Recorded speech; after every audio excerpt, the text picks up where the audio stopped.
how many streaming things do you own or do you pay for? 1, 2, 3, or 4 plus? I'm definitely at 4 plus now. I'm at 4 plus as well. Swigart, are you at 4 plus on the streams?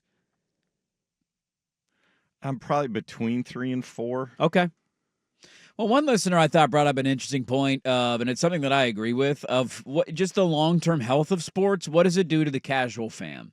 The fan who's just clicking around on a whatever given day of the week. And it's like, oh, look at that. They're playing a game on whatever channel, and you start watching. Like, if you continue to do this stuff, you're going to lose fans. Like, this was the whole argument and the fear for the Pac-12. You're not a strong enough product and conference to be behind a paywall on Apple TV. I think that's still kind of my frustration. I see Beaver fans tweet this of like, oh, look, a paywall method. Yeah. How crazy. It's so weird. People told us this wouldn't work, and I'm like, me watching the NFL on Netflix is not the same as Bob in Chicago watching the Pac-12 network on Apple TV. A Cal versus Washington State game on Apple TV. They're not paying for that. You're not going to get any eyeballs or viewers. No. And it would have been, I think, the death of your, well, the conference died, but you get my point. I digress. So I thought it was a good point of just how many people that you get just randomly flipping around, to the point on Christmas Day games. It's on in every household almost in America, it feels like. And you might lose some of that, but leagues are willing to do it because all that matters to them is money and the bottom line, and they're going to take the biggest offer. Well, Oregon State, Washington State found themselves without a home after the conference blew up this past year, and they found somewhat of a home on a couple different television networks, Fox, CBS, CW. Yep. They'll have their games on television accessible for their upcoming season, but many people have, talked about how they got left out of all of this and the conference realignment stuff. We talked with Bill Conley yesterday, and you can find that interview on our YouTube page, Dirt and Sprague Overtime, on 1080 The Fans YouTube page. And it was a fun conversation. We dove into a lot.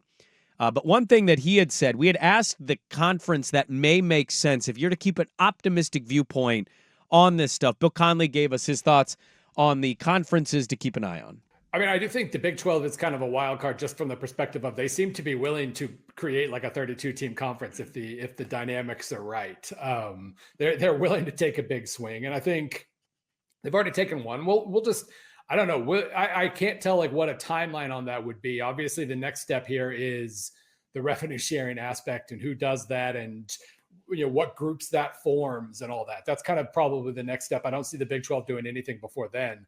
But, I mean, in the shortest of short terms, if this does end up, I realize they're holding on to the Pac-12 name and everything, and maybe we end up with a Pac-12 that looks a lot like Mountain West but says Pac-12 still. I don't know. That's not going to be a power conference, but it's going to be a conference Oregon State could win and put themselves in position for the playoff, and Washington State as well. And that's life right now. You're going to play a bunch of peers that you don't necessarily want to consider equals. You're going to be better than most of them, more than you're not.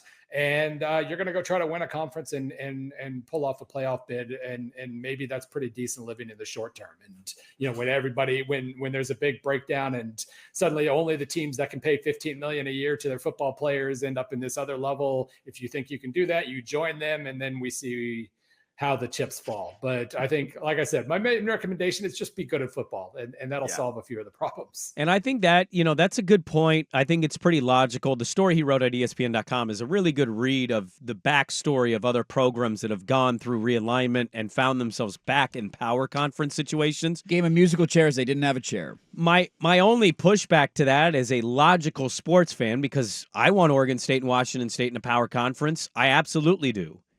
My only concern is that last part.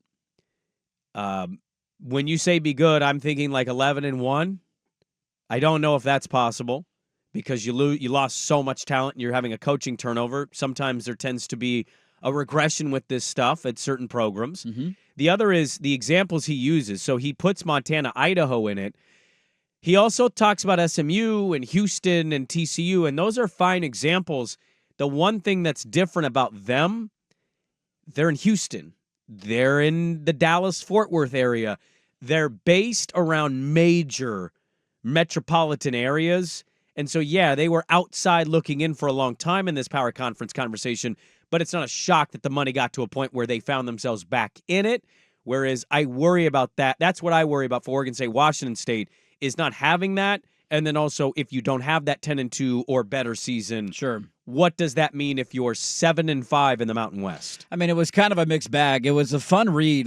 He goes all the way back to the Pacific Coast Conference, and I don't, to me, there's not parallels to Montana or Idaho, who used to play against teams like Oregon State, Washington, Oregon, way back in the 1940s and the 1950s. That to me is not a comparable. The ones you do want to look at, I agree with your differentiation between the two, are the teams in the Southwest Conference. That conference crumbled and died. You had, at the time, I believe, Arkansas, A&M. Some places went to the SEC. You had Texas and others go to the Big 12, and it slowly split apart, and these teams were left without a conference. It's also important to note that if you focus on TCU, who's now back in a power conference, Houston, who's back in a power conference, SMU, who's back in a power conference, there is one example of a team who did not get another invite, and that is Rice. Rice was left out, and they did not get an invite back. The other tough reality is that it took these teams a long time to get there. SMU is just now joining the ACC, and they're paying their freight to get there. Yeah, they're not getting any TV They're not money getting out of it. any TV money out of it. And TCU was just, a handful of years ago, they joined the Big 12, and Houston just finally joined the Big 12 as well. Yeah. It took them a long time. The Southwest Conference died a long time ago. It did. So it wasn't a 2 or 3 year, hey, look at that, we're back in the Big 12, or we're back in a power conference. It took them a very long time to get there. So it can be a really tough road. I think the unique part about this example now it's hard to compare because you have NIL, you have the unlimited transfer portal. The sports never look different than it does right now, whereas back in the day, maybe it was easier to kind of hold on to some of your guys and find a way to win in a lesser conference. Now you're faced with the reality that if you find a guy, you're a Mountain West school. Let's say you have a successful season next year or the year after that. You go 10-2, 11-1. You make it to a college football playoff because you won the Mountain West and you get the automatic bid. That's the high-end That's the high-end thing that you have to have if you're a Beaver or Cougar fan. If that happens, I would imagine you're finding some diamonds in the rough. You're developing your players. You're like, hey, look at this. We found this quarterback or this wide receiver or this defensive lineman. Yeah. Can you keep them? Right. That's the hardest part now in the modern world of the sport. So far, Oregon State has to check off the box of no. No. So far. And maybe that changes. Maybe Jensen Huang donates $10 billion and you're good to go. You got it bigger than Phil Knight. But until then, I think that's where things can feel real bleak of, yes, there are pathways forward. He goes into, Cincinnati was in the old Big East Conference. They just found their way back to the Big 12. So that was a little bit of a shorter time window to go from lesser conference to power conference. Cincinnati, though, had a Boise State run there with Brian Kelly years ago, and they became like, hey, you don't want to play that team. And now you need that to happen. Even they lost their coach, too, by the way. The coach that got him there, he even left. He went to Wisconsin. Well, they've lost both. They lost Brian Kelly to Notre Dame, and they lost Luke Fickell to Wisconsin. Yeah. So they've gone through a different version, but they found themselves, to your point, into a power conference. It doesn't have to mean they never will find their way. I just think it could take some time. The difficult thing is what he highlights. You got to be good. You got to be somewhat relevant. That's my worry. That's the challenge in the short term after what your program has gone through. It's not easy to just turn around and say, hey, go win 10 games just because you're playing Mountain West teams. But Oregon State, Washington State are off to a great start in the Mountain West. Did you see the news? No. Yeah. Boise State, not going to pay freshmen. Why don't you earn that paycheck? Great recruiting pitch to use against yourself. What an idiot. We're going to do it the old-fashioned way. Oh, grit and grind. Have fun with that. Good luck with that. Are you not watching what's going on here? That's a good point. One of the biggest competitors in that conference might be out of the way. Might have told freshmen, don't come here. You won't make anything. Just fired their head coach, too, last year. Andy Avalos was on the way out.